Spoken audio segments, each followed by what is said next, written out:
I found myself doing whatever it is to fit in, trying my level best to be called cool. It just came to a point where she actually told me about her issues, what's going on.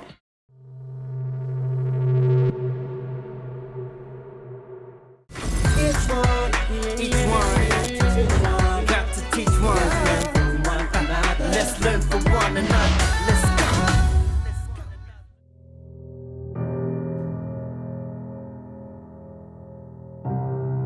My name is Lebogang Motsumi. I was born in London, Johannesburg, to a mother who's a domestic worker and a father who is a baker, confectionerist, if you might call it that. I've got 2 older siblings, and I had a very good upbringing. My mom tried to provide everything that she needed to provide for me, to be healthy, to have shelter, to have food, and so forth. But I was a very smart kid in school. I would get merits, I would be on the newsletters on Fridays and so forth. But all of that changed because my insecurities started kicking in. And I felt that I was somewhat different, not understanding that I'm not different as a human being. My circumstances is what makes me different. And because of those insecurities, I found myself doing whatever it is to fit in with the so-called cool crew. Now, this is the drinking, the smoking, dating, and just trying my level best to be called cool. And then I remember there was a friend of mine. We were still in grade 7. She broke her virginity. She was telling us the story and everyone was like, oh my God, you go girl, you're now a woman, and so forth. And I decided, okay, because she's getting this treatment, I'm gonna go and do the same thing. And there was this boy that I knew. He wanted to date me, but I always would kind of reject him. I then started giving him attention, you know? One thing led to the other and I decided to break my virginity. But I didn't do it because I was ready to do it. I did it because I wanted to go back to school and tell them, guys, I did it, expecting for them to call me a woman. I've kind of graduated into another stage of life and so forth. I really regretted that decision that I made because when I went back to school and I started relating my story, my friend actually told us that she was just lying to us. She didn't break her virginity. And I actually got laughed at. So here I am stuck with the fact that I broke my virginity at 13. I found myself trying to fit in everywhere. Now we go to high school. High school is totally different. It's either you play sports, you become very popular, and you have to be on the first team. My netball skills were not so good, so I never really got the popularity that I was looking for. So the only thing was left for me to do was continue smoking. Now we start smoking weed. And as life went by, you start attending parties, you start bunking school, because when you're bunking school, you're considered cool. And that's the kind of lifestyle that I started living. Because of my structure, I didn't really look young. I looked like I was older, so it was very easy for me to get into a club without being questioned about my age. And I met a guy. I thought this guy was gonna change my life. Why do I say that? He was a Kwaito musician, right? So the first thing I said when I saw him to my friend was, if we get to talk to this guy, trust me, we're gonna be famous. You know, there's this logic when you grow up that if you date a celebrity, you'll be famous. So when I saw him, I'm like, this is my ticket to fame. The relationship with myself and the Kwaito Star was very sexual. And there was no condom usage in our relationship from day one. The condoms were there, but nobody initiated using the condom. During the time we were dating, he disappeared for like 2 weeks, a month. And I would call and nobody would answer, and then one day I saw on the newspapers that he was in hospital, but it was written that he's got TB. When he came back from hospital, he called me to say he's back, he came to come visit me. And mind you, he had lost a lot of weight, drastically so. He didn't look well at all. People get cured from TB, so I had no questions, nor did I have any suspicions of anything. And we continued our sexual relationship, and I remember one day he called me. He's like, please tune into a certain channel, on a certain show, just watch it. 15 minutes into the show, he appeared on a wheelchair and he actually declared publicly that he's HIV positive. He's been living with it for a while.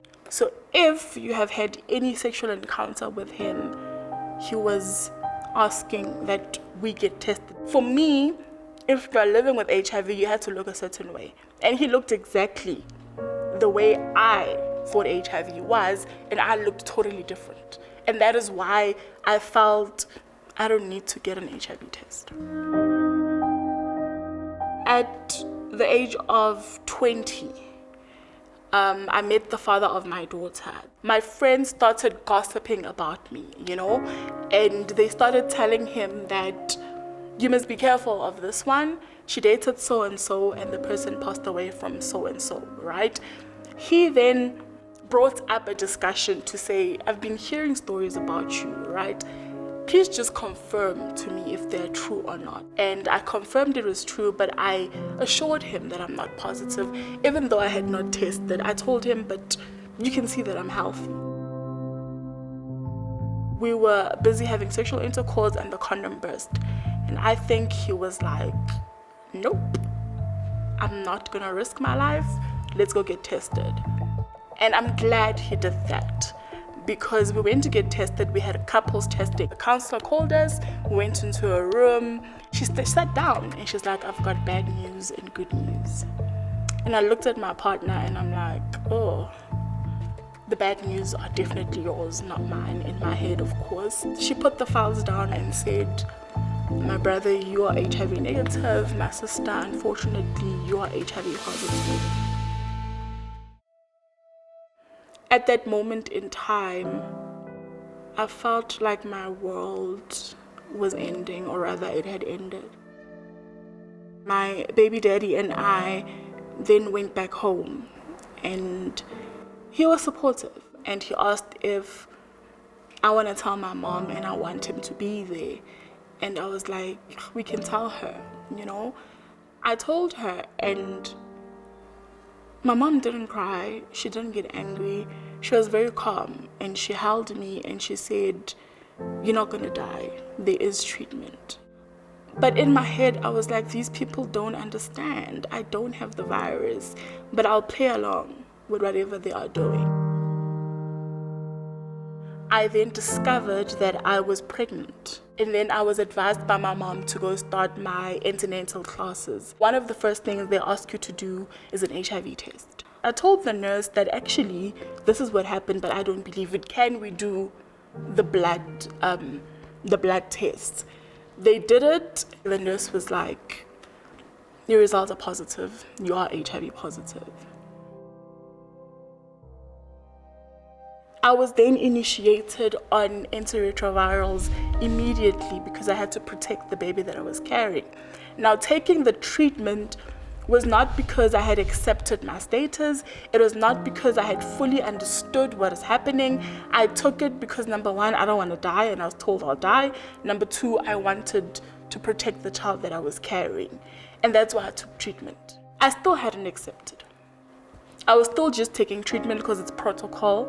It must be done. The doctors say do it, so you will kind of do it because you don't want to die and you're preventing death and whatever the case is. But I had not accepted my HIV status.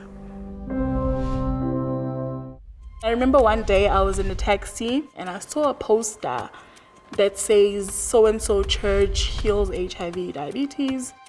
Lebo came in being pushed in a wheelchair. Let's learn from one another.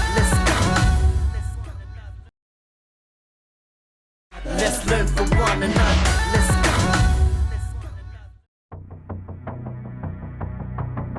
After I was a stay-at-home mom and so forth, I got a job because I couldn't go back to school. During that whole time, as much as I would go partying, I was also going to church because I grew up in a Christian background. And I remember one day I was in a taxi coming from town and I saw a poster that says so-and-so church heals HIV, diabetes. There was a list of chronic illnesses, and there was a date to say come on this certain date to get your healing. And in my mind, I was like, this is my way out, you know? During the service, the pastor asked that everyone living with HIV should stand up and come to the front. And he started praying. He started rolling on the floor, different funny things started happening. And when everything was done, he declared us HIV negative. And I remember during counseling at the church, one of the pastors was like, yeah, the reason you were falling ill is because of these tablets. This is punishment, so now I must live right. So I stopped drinking, I stopped partying, I stopped dating. I was trying to live a holy life because I don't want this HIV to come back. After the pastor told us that we're HIV negative, I stopped my treatment immediately. And I remember telling my mom that I'm healed. Uma siphuma ngamtshela ngathi ungawayeka amaphilisi ngoba awuzicalelanga wona. Amaphilisi utshelwe abodoctor ukuthi uwaphuze. And I was like, dude, you're the one who introduced me to this whole Christianity, and now you don't have faith. Because people said when you leave antiretrovirals, you will fall sick, first month, nothing happened. Third month, nothing happened, but I developed flu. I get the flu, go to a doctor, get a shot, get my antibiotics, continue with life, but the flu keeps on coming back. And because when you go to the doctor, they ask you, do you know your HIV status? And I would say, yes, I'm negative. I would prevent going to the same doctor so that he doesn't ask me again and asked me to test, because as much as I believed I was HIV negative, I was still a bit unsure and scared at the back of my mind to say, maybe my mom is right, you know? And I continued having the different flu, but now my feet would get swollen, I would have nosebleeds, I would sweat at night, but I kind of had excuses for everything. And I remember one day, it was a Monday morning, and I woke up and I literally just fell on my floor. And when I fell, I couldn't move. I couldn't stand back up. Like my joints had lost power. I called my mom. I'm like, I'm on the floor. I can't move. I don't know what to do. She gave a huge sigh. You know, I think in her mind she was thinking it's catching up with her or something. I really don't know what she was thinking. She called my sister. My sister came through and drove me to the clinic. As we got to the clinic, getting into the door, the nurse actually said, don't bring her in. She's gonna die in my clinic. So now I had lost weight to such a way that to people I looked ill, but to me, I didn't look ill because losing weight and you are big boned or you are big is an achievement. I'm not exercising, I'm not eating less food, I'm losing weight. So for me, it didn't click. I was okay with the fact that I'm losing weight, but I didn't notice all the changes that I had. They gave us a transfer letter, we went to Helen Joseph, and then when we got to casualty, they attended to me immediately, and the doctors, they discovered I had pneumonia, but of course they asked about my HIV status, and I was like, no, I was HIV positive, but now I'm HIV negative. And the doctors obviously sat me down and actually called an occupational therapist to explain to me that there is no such, you know, nothing like that happens. During that time, I developed abdominal TB, the pneumonia. Things just started going wrong. Ilana naye wazibona khona ukuthi yalana nge-HIV ngempela. Wazolala lapha eHelen Joseph for 7 months yonke egula laphayana. Sekahamba nge-wheelchair. I couldn't bathe myself at some point. I had to wear Pampers because I couldn't go to the toilet. I could see the emotional burden on my mom and my family. Kungizwisa ubuhlungu kakhulu because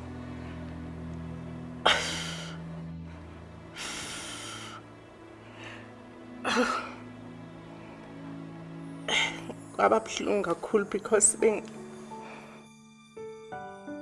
ayikho into ethembisayo, but bengingalahli ukholo noma kunjalo, like bengithemba futhi at the same time ukuthi uNkulunkulu okungenzeki kithi kuyena kuyenzeka. But one person who would come visit me on a daily basis, every day for 2 hours in hospital, was my mom. She never missed a day. Noma bengigula noma bengikhathele but bengiya njalo esibhedlela ngimkhuthaze ukuthi uzoba ngcono uzophila. I was put back on my treatment. I continued drinking everything I was given, and slowly but surely I started getting better. During that time, I then understood that there is no face to HIV. I understood during that time that nobody can heal it, no medication can heal it. It's simply controlled by taking your medication, right? I was able to accept and I was able to understand that this is what's happening and I'm going to live with this for life, but how do I then move forward to accommodate the virus? I joined a support group where I made my friend Tabo. I was 11 when I literally found out that I was actually living with HIV. I was basically stigmatizing myself and actually saw myself that, you know what, why should I keep quiet about something that would never benefit me in the long run? Lebo came in being pushed in a wheelchair. She really didn't want to actually talk with anyone. She just wanted to come take her treatment and leave. To a point where my doctor literally went like, you know what, go and talk to her because her results were not okay at that time. You know, I used to be like the nagging person, like, hey, mamela, can we talk? Then we started talking like that. She gave me her numbers. And it just came to a point where she actually told me about her issues, what's going on. And we actually ended up finding out that we stay 1 block away from each other. So that's how I actually went like, yes, papa. Now we can be able to actually build that powerful relationship that we had. Even through my situation, he didn't make me think of the fact that I'm ill, right? He took me totally out of there and he made jokes and he was like, dude, we're here for you. HIV doesn't have a face. Anybody and everybody can get infected with HIV. Lesikhathi bambiza ngamagama, the more abanomfutho yena ngathi bamnikeza amandla okuthi like akaqhubekele phambili. Let's learn from one another. Let's go. Let's learn from one another. Let's go.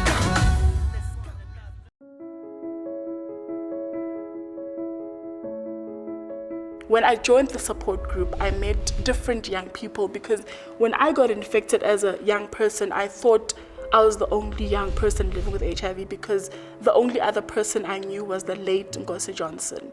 So when I met this group of young people and hearing stories of I was born with the virus, I was sexually abused, I got it from a boyfriend, I got it from injecting drugs, then I understood, okay, I'm not alone and they're looking good, they're looking healthy, they're living their lives. I can simply do the same. My first session at that clinic, I was pushed in with a wheelchair. I remember the guy who pushed me in was like, you're gonna have to accept staying in a wheelchair because you're not gonna walk ever again. So when I started attending the clinic and the support group, I started regaining my health back.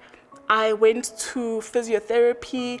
I learned how to walk again and I started walking. I could do things for myself. I could bathe myself. I could go to the hospital without anybody taking me there. I emotionally started understanding that, okay, I'm not different and I can live with this virus, even though accepting your HIV status is the daily journey until you pass away. Of course, I wasn't open at first about my status. I wasn't telling anybody, right? It was a secret that I kept to myself. When Dr. K literally told me and said they want people who can be able to talk about their status, she came in at the right time. I think it was God sent. She had forgotten one paperwork. It was a script.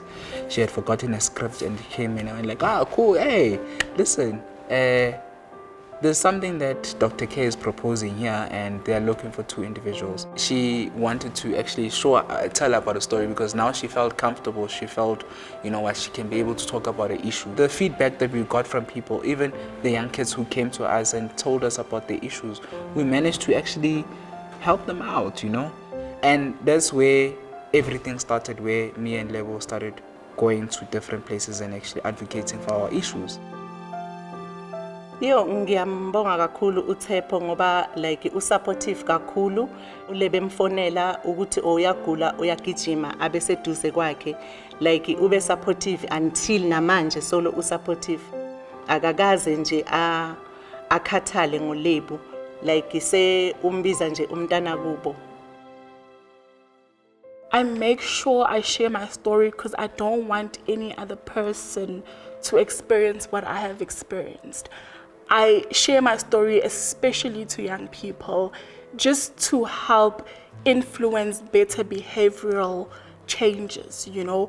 I don't dictate to say, don't do this, do that. I just share my story to say, if you fall into this path, this is what it might lead to. And if you feel this is the lifestyle you want to live, these are the tools you need to prevent yourself and make sure that you don't get infected, you don't fall pregnant, you know when to leave an abusive relationship and whatever the case is. I'm an inspirational speaker, I'm an author. My goals are just to continue telling my story, influence policies, which I still want to continue doing because we still have a long fight. There's a lot of things that need to be fixed for us to be able to get to an HIV-free generation. So my goal is to be part of the people who advocate and lead to an HIV-free generation.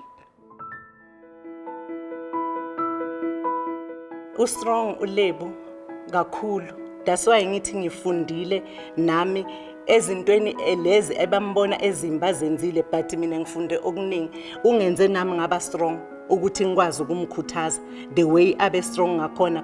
Lokho bembize ngawo amagama, uvuka futhi uLebo abuye azokhuluma kuma radio, abuye azokhuluma la ema TV, belokhu beqhubeka futhi akanandaba ke.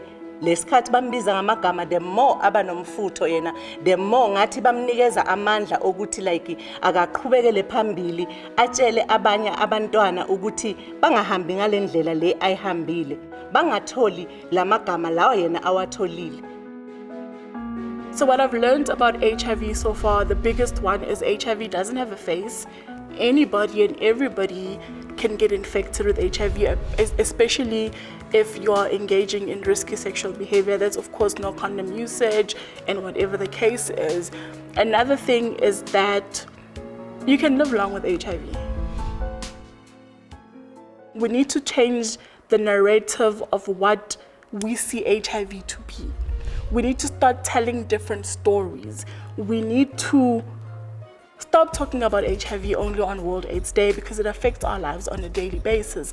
Another thing, we need to start being open to the younger generation and talk comprehensive sexuality education. That is teaching them about prevention, teaching them about options of the kind of prevention.